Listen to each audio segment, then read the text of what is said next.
Alright, ladies and gentlemen, welcome to Zfg Radio. This is the Punked edition. A lot of shit has happened. Welcome, Zach, Dominic, and John. Welcome to the show. We're a few months removed away from All Out, where the media scrum that broke the wrestling world happened. Where CM Punk drops pipe bomb of the century, calling out everyone and says, "Hey, you got a problem? Come to my locker room."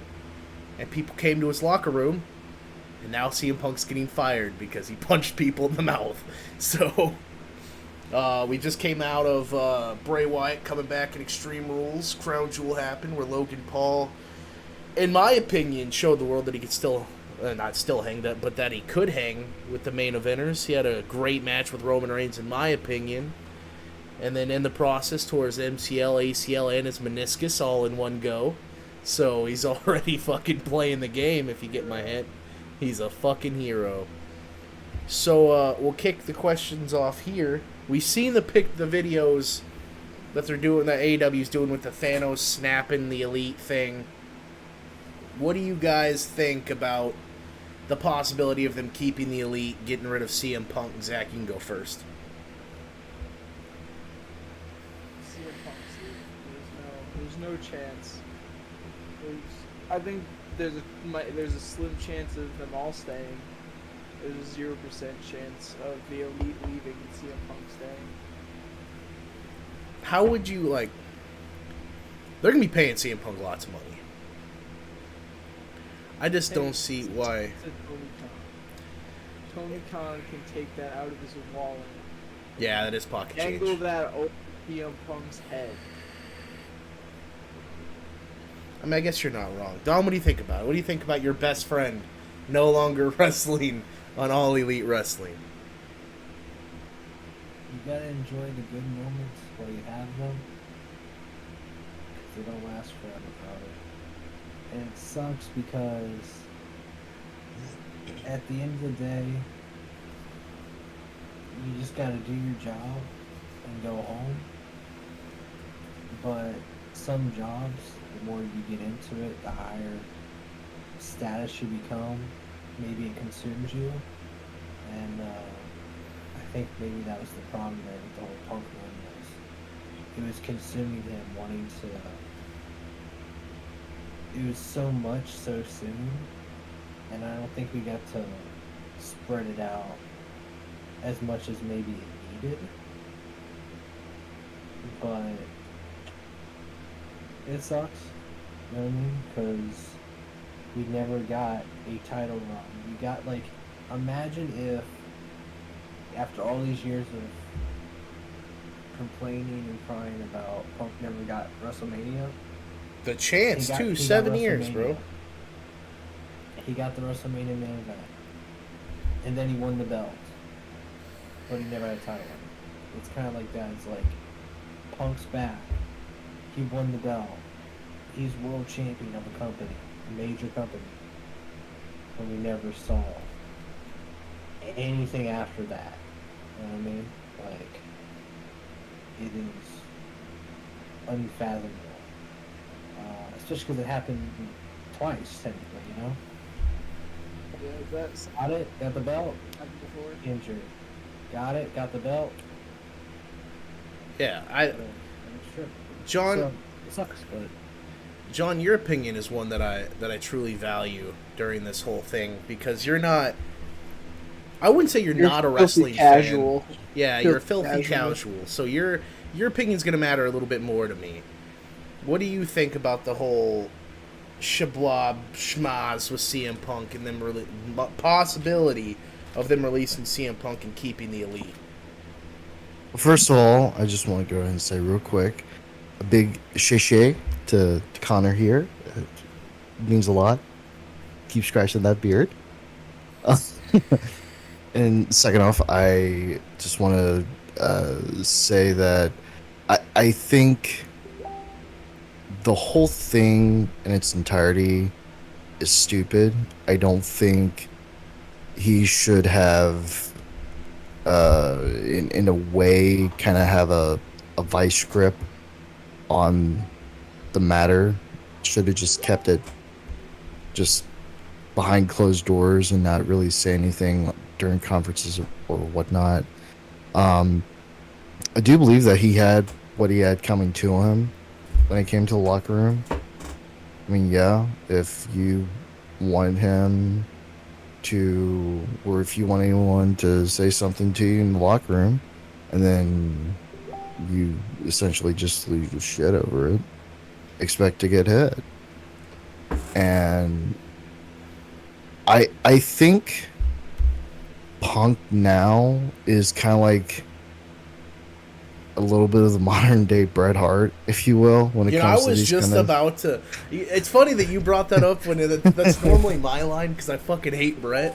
But I was about to bring up the fact that it's kind of weird, but also at the same time it's kind of like apropos Makes sense. He's a big Bret guy. Yeah, that's Punk's hero, and yet he's acting just like Bret did back in '97. Granted, different circumstances. Bret was screwed by the Montreal screw job and then went to WCW where his career ultimately plummeted faster than Owen Hart.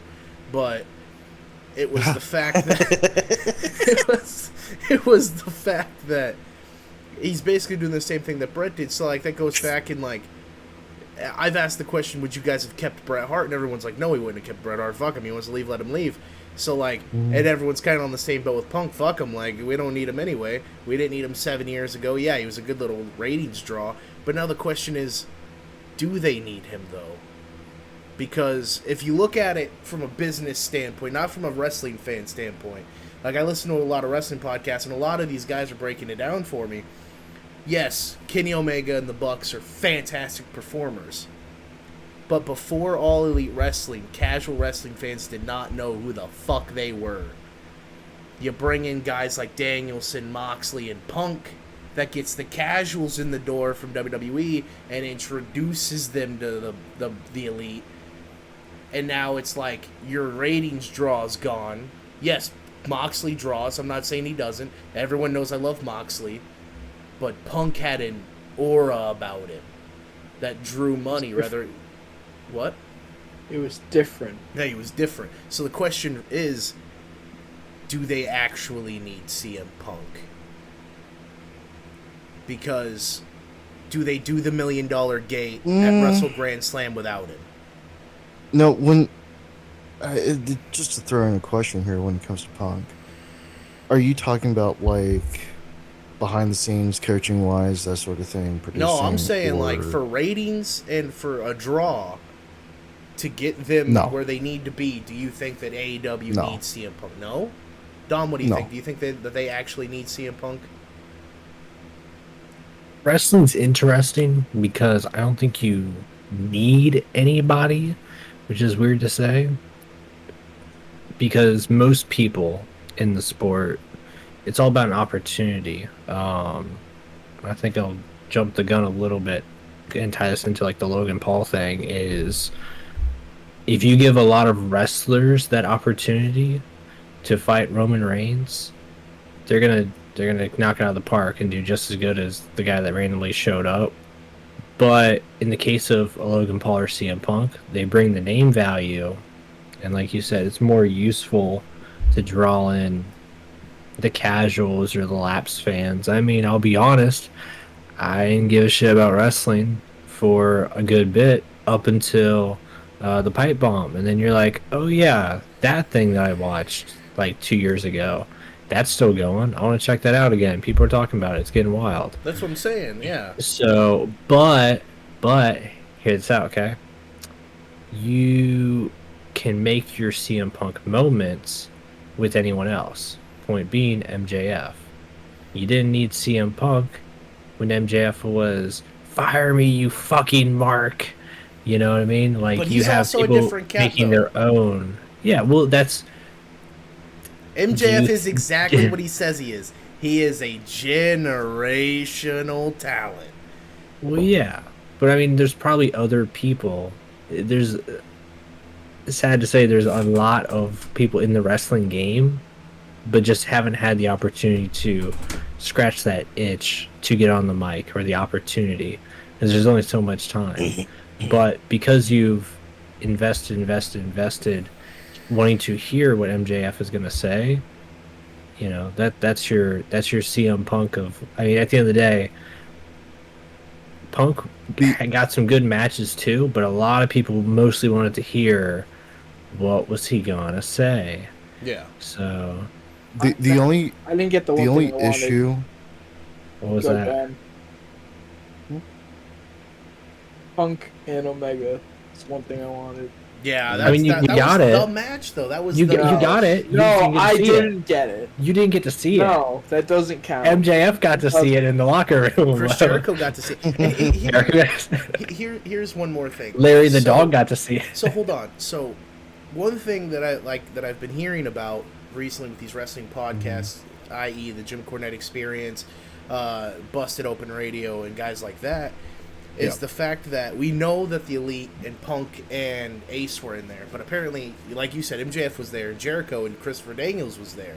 No one talked about Jericho. No one talked about MJF for a while, So but no one talked about Jericho. The funny thing is that after this, Jericho apparently goes to Tony Khan, and he's like, "Hey, Punk's gone. We need MJF to be face, and you need to put me back at the top of the marquee.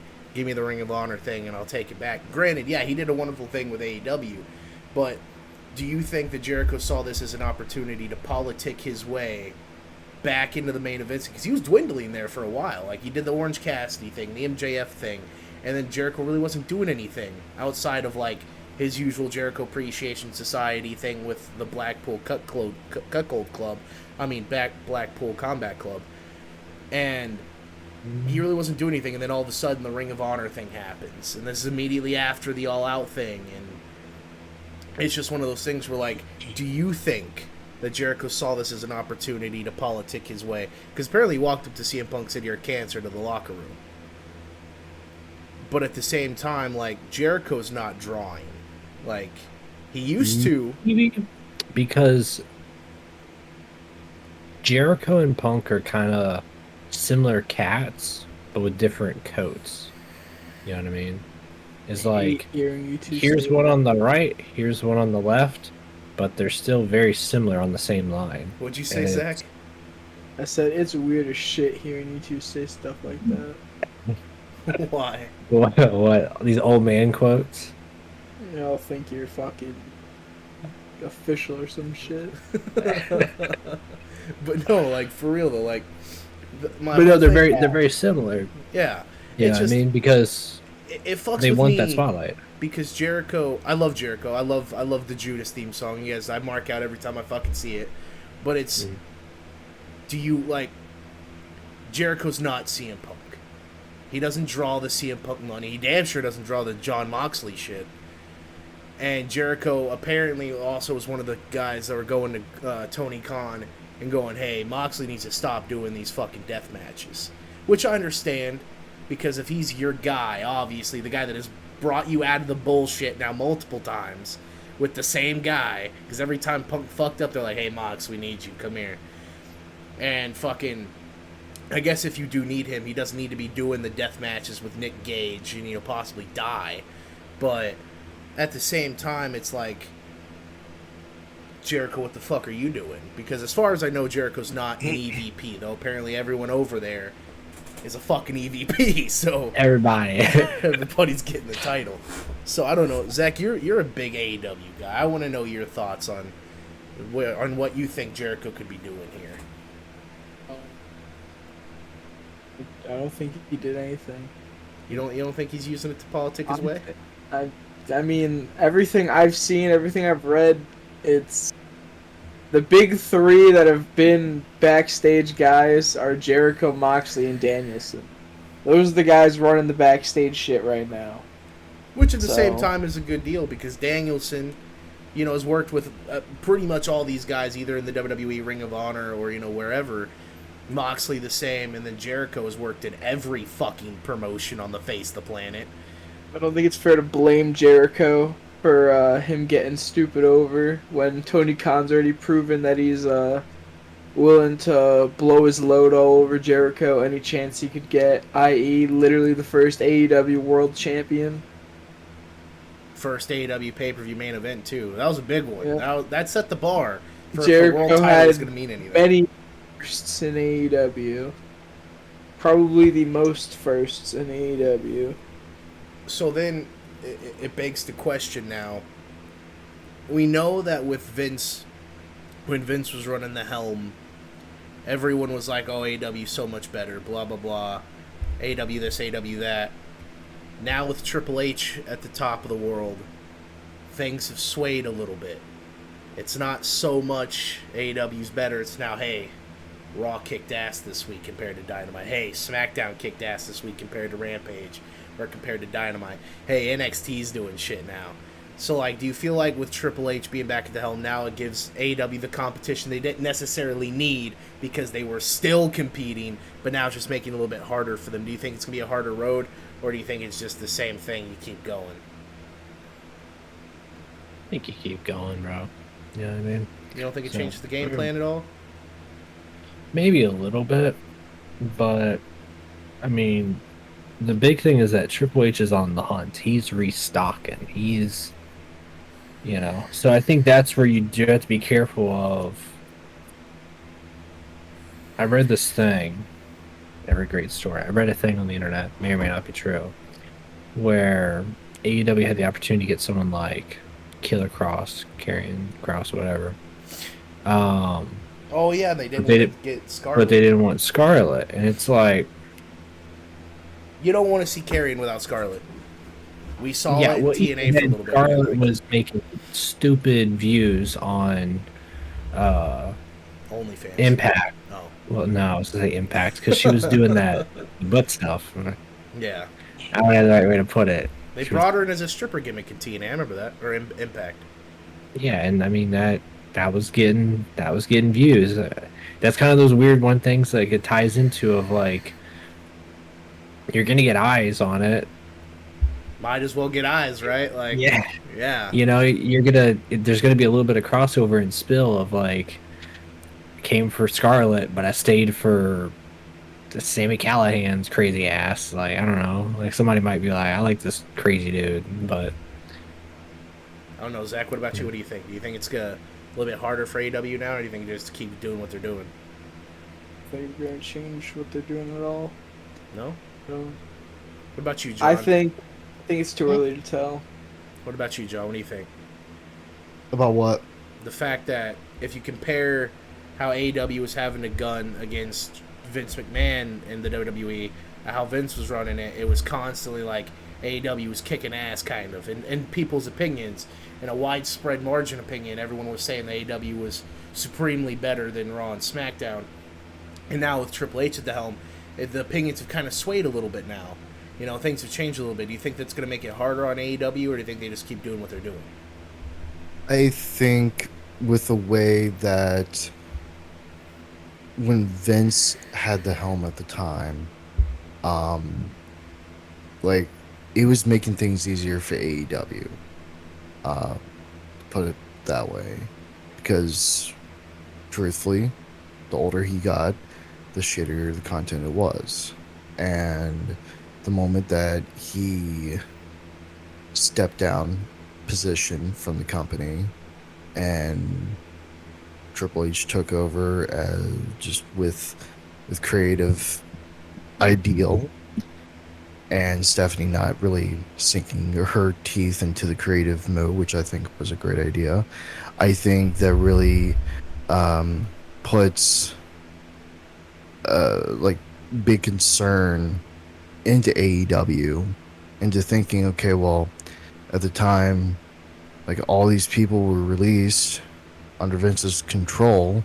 Now some of them are coming back, and like, what can we do, since we already have this one elephant that's kind of running rampage, if you will, and around the room, because of the whole CM Punk fiasco. So I think WWE is trying to make amends with certain gimmicks, certain characters, even personally with other people, that, look, what had happened before, we're going to try to make sure that doesn't happen again. and will work with you to make sure it doesn't happen again and to make it better for you. And with AEW, I feel like the talent's there.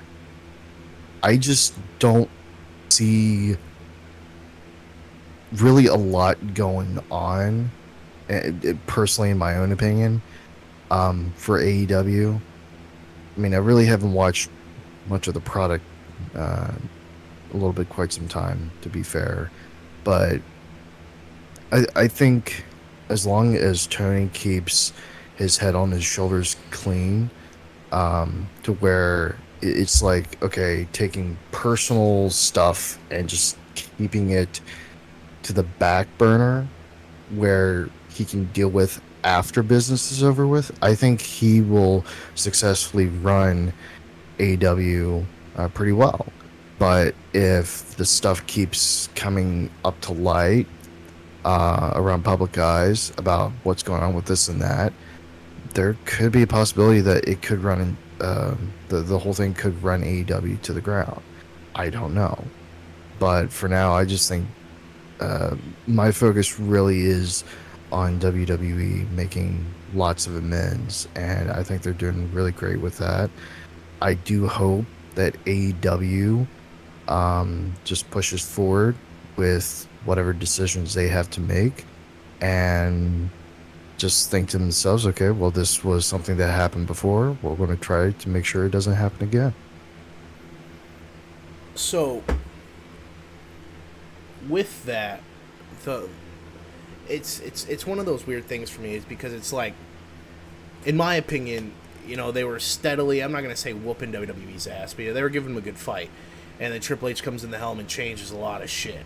Obviously, Austin Theory cashes in the Money in the Bank on the United States title. First guy to cash in on a mid-card.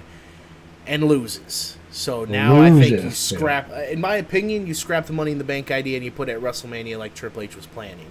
I think... Yeah. Now, granted, WrestleMania is the most watched spectacle of sports of all time. More people watch WrestleMania than watch the Super Bowl, vote for president, everything. That's wild to hear. That's wild to say. That's wild for that factoid to sit in your fucking mind. And more people watch the Super Bowl and WrestleMania than vote for president. That's fucking wild. I think with Triple H being at the helm, it's going to be a very tough... I'm not going to say a very tough battle, but AEW is going to have to change some shit. Then again, it's still sports entertainment versus pro wrestling, in my opinion, because there is more wrestling involved on Wednesday nights than there is on Mondays and Fridays, but you also still have to go against the pinnacle of the Roman Reigns thing that's going on right now, which is the greatest world title run that we've ever seen since we've all been alive. We were not alive for the Hogan thing, or Bruno, but he was wrestling one night a month, so... But that also goes into the next question here, is that if you guys have seen, the Great Muta is having his last match tour.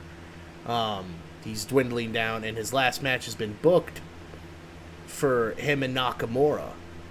WWE has allowed Shinsuke Nakamura to do this match, and the promotion's Noah, I believe. Am I right, Zach? You sent me the photo. Sir. Yeah, it's Noah. Yep. So now the question is, we know that New Japan and AEW had the Forbidden Door. Would you think that this would open up potential Forbidden Door opportunities with Noah and the WWE? I think it could. I do know that Triple H does have good working relationship with Noah. I think he's... I think Vince... God damn it. I think... Paul is more open to the idea of allowing this to happen, especially when if you go back when they announced that they were going to work with MLW, he was super fucking excited about it. I remember the tweet saying that it compared to WWE to WWF and ECW back before the original Invasion angle, back in like early 93, 94, I think it was, when they did the ECW Invasion. If I'm correct, didn't they also work with Evolve before they bought them? Yeah. The Evolve was like another developmental before they were purchased. Yeah, because that's where my boy A-Town Down came from. My boy Austin Theory. All right, A-Town down. Yeah, 1, 2, A-Town 3. fucking down right Real now. down. His stock's real down. Kind of sad about it, to be real. I was really excited when Vince started pushing him. I'm a big Austin Theory fan. He was the only Daddy's guy. not here anymore. Well, Gargano and Galloway got me invested in Evolve. Theory kept me there. And then, Theory came up to NXT, and I was like, oh, they're going to do something with him. And then he joins Gargano and Loomis and does the way, and then goes up to the main roster, goes back to NXT, comes back to the main roster, and I'm like, oh, this guy's going to fucking dwindle out. And then he gets the Vince McMahon storyline, has the fucking one of the best WrestleMania matches on the card against Pat McAfee, and then wins Money in the Bank, and I'm like, here we go, this is the fucking run. And then we end it on Raw with him cashing in on Seth Rollins, and again I'm like, oh shit, he's gonna beat the ultimate guy that fucking was Edge 2.0 with his ultimate opportunity thing. And then a curb stomp later, and a curb stomp my dreams into the fucking ground. So I was so happy to hear about that. I bet you were, John. Anytime my dreams get shattered, you're excited. I always am. I really am. What about you, Zach? You've talked about the Forbidden Door opportunities a million times. Do you think this opens up Forbidden Door opportunity with WWE and Noah? I doubt it, especially after considering Noah just made an agreement to partner with AEW. Oh shit, I didn't see that. Noah actually talked about going through Tony Khan, making sure Tony Khan was okay with getting Shinsuke on the Noah show. That's wild. Okay, so then that says a lot too. now hold on. We know that What? Vince and TK didn't like each other. Do you think with Triple H being at the helm, and this is just a dream opportunity, if the stars could ever align, do you think that there could ever be a Forbidden Door opportunity with AEW and WWE? Not impossible. Dom, what I do you think? absolutely don't think it's Nothing is impossible in the world of wrestling, which is the scary part. Like, Logan Paul and Jake Paul could be tag team champions. I Logan don't even Paul want to could have think been about world that. champion. I do not nothing manifest is that into this Nah. world. I don't want to. Like, nothing is impossible. Like, and and Zach's, I'm gonna kill Zach's mood instantly. Watch his face. And that's why we have shit like Tyrus in the main event for NWA for multiple shows in a row. Because anything is possible. You can have Hornswoggle as world champion of any company, because as long as somebody writes it down and they're putting money on it, and they're willing to take the blow of, we might lose X amount of people watching our show, but at least I got to fulfill my wildest dreams of Logan Paul and Jake Paul are tag team champions now, and pissed off the wrestling fans, but now the casual fans from TikTok are, so nothing's impossible. Would I like to see it happen? Yeah, because I'm a wrestling fan. I think it'd be interesting, but it's good to have them on their own sides of the field. But then when you have that like Marvel versus DC moment, like one day we'll get there. And so if you can just have that work out too, as smoothly as possible. So that brings me to this next question of mine.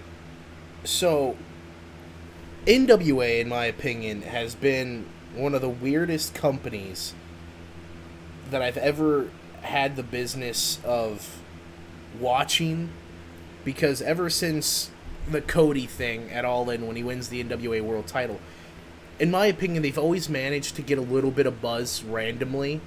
Cody wins the NWA World title, and they get a little bit of buzz, and then they do nothing with it. He drops back down to Nick Aldis. NWA kind of fizzles out, and then we don't really hear anything about him. And then Trevor Murdoch wins the NWA World title, and you're like, hey, that's fucking cool. Let's see if they do anything with it. And then they really don't do anything, and then Cardona wins it, and you're like, hey, this could be a fucking big turnaround. And then Cardona gets hurt. They don't do anything with it. Goes back to Murdoch. And then they're doing the fucking Brodus Clay thing. So, in the world of WWE, AEW, NXT, New Japan, All Japan, they're all like really coming up again. And then there's NWA that is still managing to fuck up. Because here recently, in the last few days, Nick Aldis put in his notice that when his contract expires, he's not renewing it. He's leaving. And then they suspended him until his contract's up. We've heard, the Meltzer Best Booker of the Year award, blah, blah, blah, blah, blah. Does the worst booker and owner have to go to Billy Corgan at this point? Because he just can't manage to cash in my opinion, on any sort of buzz at all. Because in my opinion, Power sucks. The USA Today show, whatever they're fucking calling it, sucks. They just announced a new set of tag titles, though they don't have the roster for it. Sucks. Like, everyone in that company has been saying how bad the company sucks right now. And I'm just like, what do you do at this point? Like, he's got to be the worst owner and booker of the year award. Thoughts, guys? What's up? I think he's the worst booker owner in the last 20 years, to tell you the truth. Me and Dom had a very lengthy discussion about this. We didn't have a discussion. You're right. There was no discussion. I just yelled about how garbage Billy Corgan is. His music sucks. His rest is nothing. NWA is like if you took TNA in 2015, stripped away anything that was halfway decent about it, and gave Tyrus the world title. And see, and my thing is, he's not world champion yet. You're right. He's just main eventing the last 3 pay-per-views. They've had enough buzz in the last fucking 5 years to do something. The Cody thing, the Cardona thing, fuck Trevor Murdoch. It almost hurts your brain to think about, doesn't it? They had Davey Boy, fucking the fucking Ric Flair's last match thing. They could have done something there, like that. They've had opportunity after. I've never seen a company with so much opportunity to turn shit around and still fuck it off and just manage to stay here. Like, TNA doesn't even do this anymore. TNA I feel at like least this cashes in.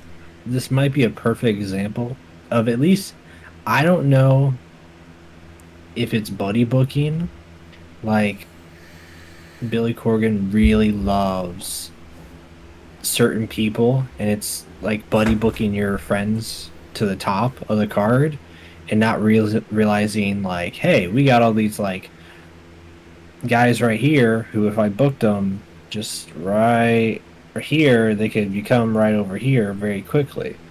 But because you're like, I really love Tyrus, so he's going to be here all the time, and I really love Trevor Murdoch, so he's here all the time. Well, Trevor Murdoch, in my opinion, is the embodiment. He feels like he's worked of 80s NWA. Like, if you could ever take a wrestler now, pluck him out of this universe, and put him with the Flairs and the Dusties and the Funks, I think he would have thrived in NWA back in the day, because he wrestles like an old school wrestler, looks like an old school wrestler, talks like an old school wrestler. Like, he walks the walk and talks the talk. But in 2022, I like Trevor Murdoch. I do. But in 2022, I do not think Trevor Murdoch is selling out Madison Square Garden. Well, he doesn't need to sell out Madison Square Garden. He just needs to sell out their fucking high school gymnasiums. Their secluded. They're in a good spot. They're in Universal Studios. TV stage, or which is like the 20 Atlanta people stage, or 50 people or however many people. Like, honestly, I think that's what I really like the most about NWA Power is, like, the presentation to design is very nice. But the matches suck. The people suck. But yeah, the promotion sucks. Is it the crowd? Is it the lack of expansion?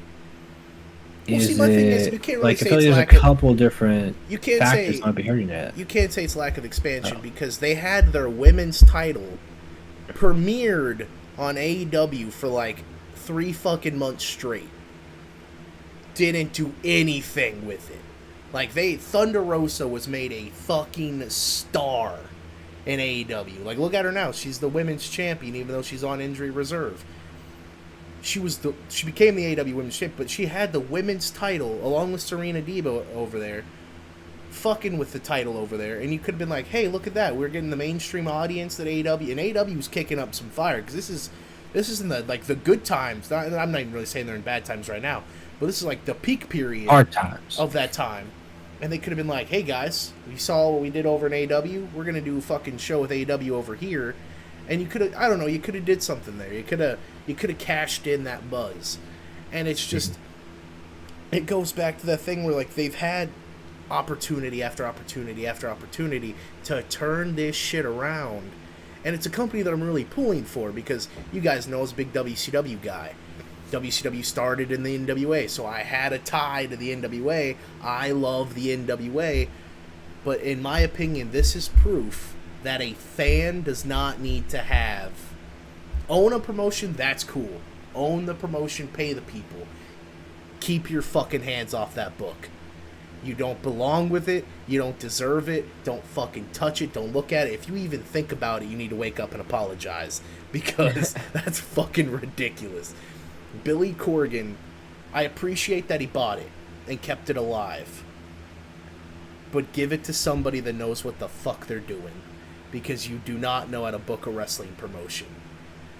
Because I think the best thing he's ever done is maybe manage to do the Cody Nick Aldis thing, and even then Ring of Honor basically put that shit on, because it was mainly premiered with Ring of Honor. And it's just, it's the worst thing about it is the best shit that's came from them, in my opinion, hasn't even been an NWA production. Because Cody beats Nick Aldis for the NWA World title at All In, which is a Ring of Honor, Cody Rhodes, Young Bucks, Kenny thing. The AEW, or the NWA Women's title thing's over in AEW. The build-up to Aldis and Rhodes was in Ring of Honor. Like, NWA hasn't done anything for their brand. I think I think the first title change was in CZW. Yeah. Like, it's just, nothing happens in NWA. Yeah, so if you ever want to see... Nothing, I feel like, happens in NWA. But stuff happens, just not there. Yeah. I don't know if it's by design. The only world title change that I've seen outside of Aldis taking the belt back from Cody inside NWA was Trevor Murdoch beating Nick Aldis for the belt. Yeah. And then Cardona beating Murdoch. But it's still like, they're not doing anything with the buzz. And I'm all like, who has to look at Billy Corgan and go, stop it. Give it to somebody else. Because he's had Jim Cornette work for him. We all hate Jim Cornette, but let's admit, the dude at least knows what he's doing with a book. Fuck, you could hire... Look at how many bookers that he could hire. And, like, could at least do something. Make an episode of Power manageable to watch. Fuck, give it to Conrad. Conrad Thompson's dick deep in wrestling right now because of his father-in-law. Like, give it to him. I've always wanted to see Conrad do something with Red, because I know that he booked I don't know if you guys know this, but he booked the Ric Flair's Last Match show. No. Yeah, he booked it all. And it was pretty good, like, overall, right? Like, you guys thought it was all right? Thumbs up, it was all right show? It was alright. Yeah. So, like, if he could do that, and it was I manageable. can't remember much of the matches outside of the Ric Flair thing right now. Well, they had that Four Corners match that everyone talked about. And then Josh Alexander and Jacob Fatu killed it. I know that one. I'm trying to remember. There was a match in particular that happened that I'm trying to... Yeah, it was Black Taurus and, like, Phoenix, and there was a bunch of shit that happened on that show. Davey Boy and Killer Cross had a good match. Oh, how can I forget Motor City? Oh, yeah, Motor City had, yeah. Yeah, Killer Cross and Deep Boy Smith. Yeah. Take a Shit, it was on there. Yeah. He lost, though, don't worry. He lost to Jonathan Gresham. So. Yeah, fucking Dominic doesn't like Takeshita. Well, I don't know what your deal is with Takeshita, but... What's your deal with Takeshita? Spill the beans. Hot takes. They tried too hard. They were like, TNA fucked up with Okada. We will not do that with Takeshita. But instead, they do the opposite, and it's my problem with Austin Theory is it's like here's your food, here's your all the way down your fucking mouth. It's like Austin Theory, good wrestler, I take all of them right now. Take a shitta. He's pretty good. You're gonna love him right now. Like the only thing left they didn't do. He did not get was, as much TV time like as Theory. Austin Theory. Theory, U.S. title. At least Konosuke didn't get the TNT title or something. He would have got the all. He would have got the All Atlantic title. If that thing existed, he would have got that. Trust me. I'm surprised he doesn't have that right now, and he's floating all around. Speaking of that, paying with it. I don't know if you guys watched Battle Autumn. I don't know if Zach's even finished it yet, but I'm gonna spoil a little something right now. Go for it. So Ospreay beats Naito to retain the U.S. title in the main event of Battle Autumn, which was fucking awesome because I love Will Ospreay. But immediately afterwards, Ospreay hosts an open challenge and says who's next. Who wants the next crack at the goat? And then out comes Shota Umino, drops him with a Death Rider, and challenges him for the belt. See, that's someone I can get behind because he has that story of like with Moxley, Red Shoe, like that's good. This guy's been gone out of New Japan now for a year. His young lion things up. The pop he got, and this is very weird when you hear about a pop in New Japan. He got a pretty good pop, which is weird because Japanese people don't pop. Unless you're fucking Minoru Suzuki, Hiroshi Tanahashi, or Okada. They don't pop. They popped for him, and it was fucking awesome. It gave me very good feelings. And I think that if anyone's going to beat my boy at Wrestle Kingdom, it's going to be Shota. So if Konosuke is your next Okada, Shota should be your next Tanahashi. I don't know. I think it's the other way around. You think? Because I don't think Shota's gonna stay a babyface. Shota's got too much of Moxley in him. That's true. I think if anyone's gonna be the Okada, it's gonna be him. And if anyone's gonna be the Tanahashi, it's gonna be Takeshita. Because Takeshita's got that wholesome face thing about him, and Shota's got that I'll do anything to win. And I don't know, also announced for Wrestle Kingdom, I don't know if you guys have seen it, for the New Japan World Television Championship Tournament Final, it is Ren Narita versus the Harry Potter of professional wrestling, Zack Sabre Jr., the Technical Wizard. When I saw that match announced, I was like, this could be a fucking banger. And it's not because I like Ren Narita. I've seen a lot of his matches because, with Young Lions, they do the Austin Theory thing. You see him, all of it in your mouth right now, everywhere, all over the show. But Ren Narita had something special about him when I seen him. Very, very technical. I think he's very sound in the ring. And him and Sabre, I don't think he's going to beat Sabre. If he does, Sabre needs to leave because I've had it with him losing all these big opportunities. They haven't done shit with him. But I think this is a chance for Narita to have a breakout moment with Sabre. If he does win, congratulations to him, and then you get Okada and Jay White. So how do you guys feel about Wrestle Kingdom coming up? You guys think it's worth staying up till fucking 4 a.m. yet? It's a hard call. Because remember, this isn't Kenny Okada. This is Okada Jay White. Yeah. What day is that, by the way? I believe it's still January 4. I'll look right now, but I'm not even freaking in town at that point. But also, that's a Wednesday. Only works. We got adulting now. I can't. If it was like Friday night, Saturday morning, I'd be like, oh yeah, well, why not? I believe it could be the 7th and 8th. I was saying, I don't know why it was randomly on a Wednesday. Wrestle Kingdom Wednesday. Do it like the first. Well, I know they got 3 days now, so. No, I think this year it's only 2.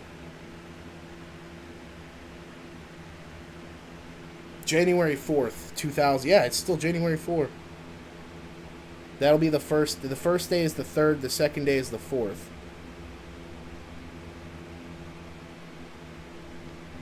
And here is the official matches signed as of right now for Wrestle Kingdom 17.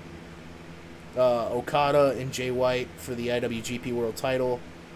And then for the IWGP Junior Heavyweight Championship match, it is a four corners match. Taichi Ishimori against Hiromu Takahashi, El Desperado, and Master Wato. And then obviously Shota and Ospreay, Ren Narita, and okay, so here is the card for the first night. Master Wato versus El Desperado, Taichi Ishimori versus Hiromu. Well, that's the four-way is the first night. Whoa, there's no way that's main eventing. Apparently, the IWGP World Heavyweight Championship match is co-main eventing that night, and the main event is Ren Narita and Zack Sabre Jr. Ooh. The world title not main eventing a Wrestle Kingdom? I could not imagine that that's actually... I hope that's not the lineup. I hope that's not like the exact lineup anyway. And then Shota and Ospreay. So apparently all of it's still on one night, so they haven't announced the second night matches yet, which is still only November 8th, so I imagine they'll announce more. I imagine that's when Carl Anderson and Hikuleo will finally lock up. But speaking of that, let's talk about the possibility of New Japan in WWE, because over the last month, the OC have returned to WWE, and Carl Anderson is in possession of the Never Openweight Championship. Battle Autumn got fucked because he wasn't able to make it because he was in Saudi. So, do you think that this could open an opportunity with New Japan and WWE possibly working together, or do you think that this leaves a sour taste in New Japan's mouth about Carl Anderson and working with WWE? I think it's going to be a sour taste. New Japan can be a little petty at times. I know there's change in ownerships and all this. That happens still in wrestling, but I mean, look at the TNA thing. As many changes in ownerships between both companies went through, especially TNA. TNA You know what I mean? suffered from signing people they should never have signed. That's where I feel like New Japan might be petty and be like, yeah, we're not going to bother with this if you aren't going to put a thumb on Carl Anderson to do the right thing, so, in their eyes. So, what about you, Zach? How do you feel about New Japan WWE possibility? I don't think it's gonna impact anything. I just got a feeling they might have talked about this ahead of time. Yeah. Since they were apparently talking about the Carl Anderson return for months. Yeah, I did hear that. That was a very speculated thing for a long time. Which, you know, I'm not a big fan of the OC anymore. I'm not a fan of Luke Gallows anymore, actually. Anybody that knows me knows that when that motherfucker popped on my screen that Monday, I was like, I love Carl Anderson. I fucking hate Luke Gallows. Yeah. And it's just the poorly timed dick jokes. Like, I love dick jokes, don't get me wrong. They're funny and well placement, but when it's everything that comes out of that motherfucker's mouth, I just, no, absolutely not. Daddy Dangles can go suck my dangle. That's all I think about it. Nice. Wait, don't you usually do that when you hop in here and you talk about doing something to my eyelid? That's different, though, John.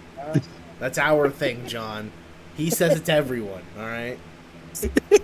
I don't like it. Luke Gallows needs to stop. He's stealing my gimmick. I don't like it. It's gimmick infringement. Alright? So, one last thing before we wrap it up here. A lot happened in the wrestling world this year, but I want to talk about something that's close to my heart. Earlier in the year, we lost Scott Hall. That was a big blow. We almost lost Triple H to cardiac arrest, and then Kevin Nash loses his son, Tristan.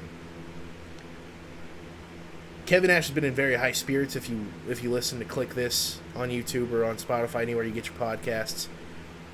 But it's gotta, like, hurt for Kevin because he loses Scott, almost loses Hunter, and then loses his son. As a dad, I couldn't imagine the pain he's going through right now. And again, he's been very high spirits. And it was due to him trying to get clean and stay away from alcohol. That's what technically killed him. So that's got to hurt even worse.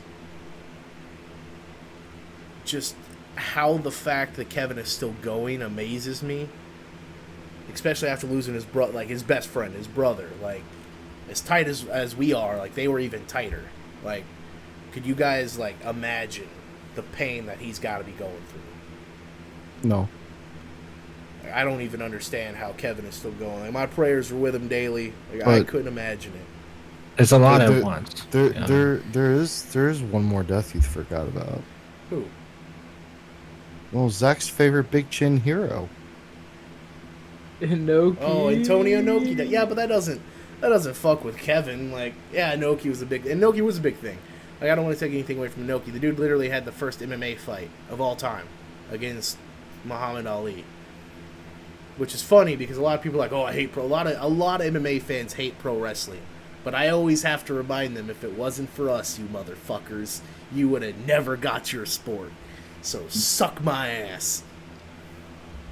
And actually, if you think about it, the UFC would have never been a thing because Ken Shamrock and Suzuki started Pancrase. So matter of fact, wrestling itself is one of the oldest sports known to man. yeah, like you can trace it back to the Roman days. Wow. Because, like, that's what the Greek Romans used to do. Yeah.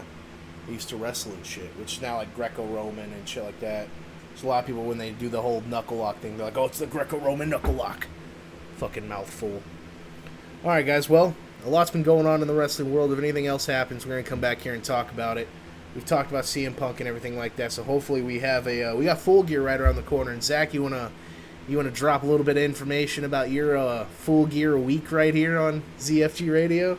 Oh, man. Well, Wednesday, I will be front in corner next to the ramp on Dynamite.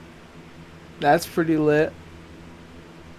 And then that Friday, going to a concert. It's pretty cool. Oh, so you're not going to be at Rampage. I was just about to ask you if you're going to Rampage. But I did buy the 2-day package to go to Rampage and Full Gear because at the time it was cheaper to get both tickets than just the Full Gear tickets. So, I'll be going to Full Gear. I have some great news. It really makes me so proud. No one will really understand how proud I am right now, but I'm really proud of Connor today. Really? Just today. Just today. We're not talking about it. So, Zach, on the next episode of on ZFG Radio, I want to come back and break down Dynamite, Rampage, and Full Gear. But I really want you here because I want you to break down how it is to be in the arena during those 3 days or 2 days if you don't make it to Rampage. Because I hear a lot of things about how, yeah, it might be special on TV, but it is so much a different atmosphere, especially that time because Full Gear is a big for force. events. So, yeah. I've heard that for events, that it's a very different kind of environment. I've been to plenty of Dynamites and such. Yeah. And I'll tell those stories at a different time. Well, but Mikey, remember Mikey? He went to Revolution, and he was all like, dude, it was fucking wild. It was so much different atmosphere. But we will be back for more. Tribal Chief is still your Tribal Chief, by the way, if you guys didn't catch Crown Jewel. Catch Dynamite tomorrow night, and then Rampage Friday, and then Full Gear this Saturday. And guys, I'll actually be able to watch it because I will be in Kansas City for a funeral, so I'll be watching Full Gear from my hotel room. So Don't forget the bow when you leave, Connor. Yeah, I don't want to talk about it. All right, guys, thank you for tuning in. We will see you guys next